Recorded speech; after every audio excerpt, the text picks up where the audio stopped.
ട്രംപിനെ വധിക്കുമെന്ന് ഭീഷണി മുഴക്കി ഖമേനിയുടെ ഉപദേഷ്ടാവ്. ഇസ്രായേൽ ഇറാൻ സംഘർഷങ്ങൾ US പ്രസിഡന്റ് ഡൊണാൾഡ് ട്രംപിന്റെ നേതൃത്വത്തിൽ അവസാനിച്ചെങ്കിലും ഇറാൻ നേതാക്കൾക്ക് ട്രംപിനോട് ഇപ്പോഴും വിദ്വേഷമാണ്. ട്രംപിന്റെ ഇരട്ട നിലപാടുകളും വിശ്വാസവഞ്ചനയും ഇറാനോടുള്ള വ്യത്യസ്ത നയങ്ങളുമാണ് ട്രംപിനെ വധിക്കാനുള്ള ശ്രമങ്ങളിലേക്ക് കാര്യങ്ങൾ കൊണ്ടുപോയത്. മാത്രമല്ല US-ഉം ഇറാനും ഈ ആഴ്ച നോർവേയിൽ ചർച്ചകൾ പുനരാരംഭിക്കുമെന്നും അറിയിച്ചിട്ടുണ്ട്. ഇറാനുമേലുള്ള ഉപരോധങ്ങൾ എപ്പോഴെങ്കിലും പിൻവലിക്കാൻ ആഗ്രഹിക്കുന്നുവെന്ന് ട്രംപ് പറഞ്ഞെങ്കിലും ഇരു രാജ്യങ്ങളും തമ്മിലുള്ള ബന്ധത്തിൽ വിശ്വാസം ഒരു പ്രശ്നമായിരിക്കുമെന്ന് ഇറാൻ പ്രസിഡന്റ് മസൂദ് പെസഷ്കിയാൻ വ്യക്തമാക്കി. സംഘർഷ സമയത്ത് ഇറാനെതിരെ ആക്രമണം നടത്തില്ലെന്ന് പറഞ്ഞ ട്രംപ് 2 ദിവസത്തിനുള്ളിൽ ഇറാനെ ആക്രമിച്ചത് ഖൊമേനിയെ ഉൾപ്പെടെ ചൊടിപ്പിച്ചിട്ടുണ്ട്. അന്ന് തകർന്ന വിശ്വാസം ഇനി തിരിച്ചെടുക്കാൻ ബുദ്ധിമുട്ടാണ്. ഫ്ലോറിഡയിലെ മാർ-എ-ലാഗോയിലെ തന്റെ മാളികയിൽ സൂര്യപ്രകാശം കൊള്ളുന്ന സമയത്ത് അമേരിക്കൻ പ്രസിഡന്റ് ഡൊണാൾഡ് ട്രംപിനെ ഇറാൻ ആക്രമിച്ചേക്കാമെന്ന് ഇറാന്റെ പരമോന്നത നേതാവിന്റെ മുൻ മുതിർന്ന ഉപദേഷ്ടാവ് മുഹമ്മദ് ജാവാദ് ലാരിജാനി അഭിപ്രായപ്പെടുന്നുണ്ട്. മാർ-എ-ലാഗോയിൽ ഇനി സൂര്യപ്രകാശം ലഭിക്കാതിരിക്കാൻ ട്രംപ് എന്തെങ്കിലും ചെയ്തിരിക്കുന്നു, ലാരിജാനി പറഞ്ഞതായി ഇറാൻ ഇന്റർനാഷണൽ റിപ്പോർട്ട് ചെയ്യുന്നുണ്ട്. വയറ്റിൽ സൂര്യപ്രകാശം ഏൽക്കുമ്പോൾ ഒരു ചെറിയ ഡ്രോൺ അദ്ദേഹത്തിന്റെ പൊക്കിളിൽ ഇടിച്ചേക്കാം. ഇത് വളരെ ലളിതമാണ്. 2020 US ഡ്രോൺ ആക്രമണത്തിൽ കൊല്ലപ്പെട്ട ഇറാനിയൻ മേജർ ജനറൽ ഖാസിം സുലൈമാനിയെ വധിക്കാൻ ട്രംപ് ഉത്തരവിട്ടിരുന്നു. ഫോക്സ് ന്യൂസിന് നൽകിയ അഭിമുഖത്തിൽ ട്രംപിനെതിരെ ഭീഷണി ഉയർത്തിയിരുന്നു. എന്നാൽ അദ്ദേഹം അത് ചിരിച്ച് തള്ളിക്കളഞ്ഞു. അവതാരകനായ പീറ്റർ ഡ്യൂസി അദ്ദേഹത്തോട് അവസാനമായി സൂര്യപ്രകാശത്തിൽ കുളിച്ചത് എപ്പോഴാണെന്ന് ചോദിച്ചു.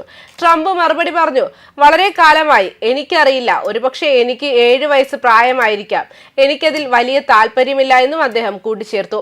ഇതൊരു ഭീഷണിയാണെന്ന് ഞാൻ കരുതുന്നു. യഥാർത്ഥത്തിൽ അതൊരു ഭീഷണിയല്ലെന്ന് എനിക്ക് ഉറപ്പുണ്ട്. ഒരുപക്ഷെ അങ്ങനെ ആയിരിക്കാം. ഇസ്രായേലിലും ഇറാന്റെ 12 ദിവസത്തെ യുദ്ധത്തിലും ഇടപെട്ടുകൊണ്ട് ഇറാന്റെ ആണവ സൈനിക കേന്ദ്രങ്ങളിൽ US ബോംബിട്ട് തകർത്തതിന് 2 ആഴ്ച കഴിഞ്ഞാണ് ഇത് സംഭവിക്കുന്നത്. ഇറാന്റെ ആണവ കേന്ദ്രങ്ങളിൽ അമേരിക്ക നടത്തിയ ബോംബാക്രമണങ്ങൾ അവരെ നശിപ്പിച്ചു എന്ന് ട്രംപ് ആവർത്തിച്ചു പറഞ്ഞിട്ടുണ്ട്. എന്നിരുന്നാലും നാശനഷ്ടങ്ങൾ പര്യാപ്തമല്ലെന്ന് ചില വിദഗ്ധർ പറയുന്നു. ആക്രമണങ്ങൾക്ക് മുൻപ് ഇറാൻ അവരുടെ സമ്പുഷ്ടീകരണ യുറേനിയം ശേഖരം രഹസ്യമായി മാറ്റിയിരിക്കാനുള്ള സാധ്യതയും ഉയർത്തിക്കാട്ടി.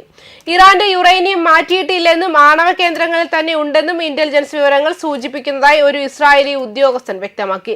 US-ഉം ഇറാനും തമ്മിലുള്ള ചർച്ചകൾ ഈ ആഴ്ച നോർവേയിൽ പുനരാരംഭിക്കും. ഇറാനുമേലുള്ള ഉപരോധങ്ങൾ എപ്പോഴെങ്കിലും പിൻവലിക്കാൻ ആഗ്രഹിക്കുന്നുവെന്ന് ട്രംപ് പറഞ്ഞെങ്കിലും ഇരു രാജ്യങ്ങളും തമ്മിലുള്ള ബന്ധത്തിൽ വിശ്വാസം ഒരു പ്രശ്നമായിരിക്കുമെന്ന് ഇറാൻ പ്രസിഡന്റും വ്യക്തമാക്കി.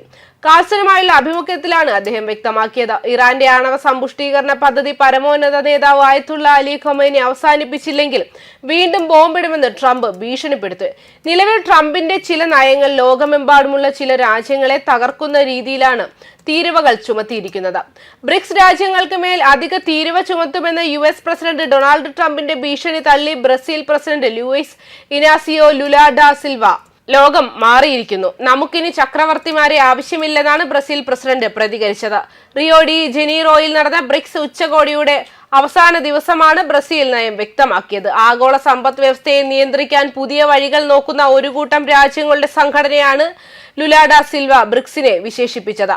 ഇതുകൊണ്ടാണ് ബ്രിക്സ് ആളുകളെ അസ്വസ്ഥരാക്കുന്നതെന്നും അദ്ദേഹം കൂട്ടിച്ചേർത്തു. ട്രൂത്ത് സോഷ്യലിൽ ട്രംപ് പോസ്റ്റ് ചെയ്ത പോസ്റ്റുകൾ പ്രകാരം പുതിയ താരിഫുകളിൽ ദക്ഷിണ കൊറിയയ്ക്കും ജപ്പാനും 25%, മ്യാൻമാറിനും ലാവോസിനും 40%, ദക്ഷിണാഫ്രിക്കയ്ക്കും ബോസ്നിയയ്ക്കും ഹെർസഗോവിനയ്ക്കും 30%, കസഖിസ്ഥാൻ, മലേഷ്യ, ട്യൂണീഷ്യ എന്നിവയ്ക്ക് 25%, ഇന്തോനേഷ്യയ്ക്ക് 32%, ബംഗ്ലാദേശിനും സെർബിയയ്ക്കും 35%, കംബോഡിയയ്ക്കും തായ്ലൻഡിനും 36% എന്നിങ്ങനെയാണ് പുതിയ താരിഫുകൾ ചുമത്തിയിരിക്കുന്നത്. ന്യൂസ് ഡെസ്ക് കർമ്മ ന്യൂസ്.